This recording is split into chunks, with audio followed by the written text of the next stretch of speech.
ലോധി വംശത്തിലെ അവസാന രാജാവ് ഇബ്രാഹിം ലോധി. 1526 ലോധി വംശത്തിലെ അവസാന രാജാവായ ഇബ്രാഹിം ലോധിയെ പാനിപ്പട്ടിൽ വെച്ച് ഒന്നാം പാനിപ്പട്ട് യുദ്ധത്തിൽ മുഗൾ രാജവംശത്തിൻ്റെ സ്ഥാപകനായിട്ടുള്ള ബാബർ കീഴ്പ്പെടുത്തുകയാണ്.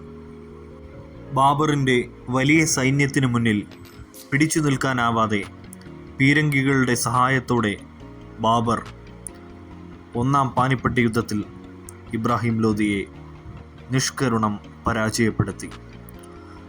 ബാബറിൻ്റെ വലിയ സൈന്യം ലോധി വംശത്തിൻ്റെ നാശം വിതച്ചുകൊണ്ട് മുഗൾ സാമ്രാജ്യത്തിന് അടിത്തറ പാകി.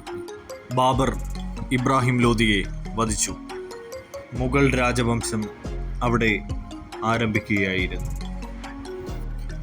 ബാബർ, ഹുമയൂൺ, അക്ബർ, ജഹാംഗീർ, ഷാജഹാൻ, ഔറംഗസീബ് ഇവർ മുഗൾ രാജാക്കന്മാരിൽ പ്രമുഖരായിരുന്നു. മുഗൾ സാമ്രാജ്യത്തിന് ഏറ്റവും കൂടുതൽ വളർച്ച ഉണ്ടായിരുന്നത് അക്ബറുടെ ഭരണകാലഘട്ടത്തായിരുന്നു.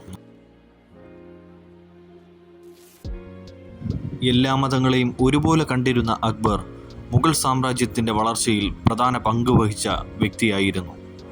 1564 നികുതിയായിട്ടുള്ള ജസിയ അക്ബർ നിരോധിച്ചു. ഒരു സൈന്യാധിപൻ്റെ കീഴിൽ നിശ്ചിത എണ്ണം പട്ടാളക്കാരെ ചേർത്തുവച്ച് മാൻസബ്ദാരി സമ്പ്രദായത്തിനും തുടക്കം കുറിച്ച വ്യക്തി അക്ബർ ആയിരുന്നു.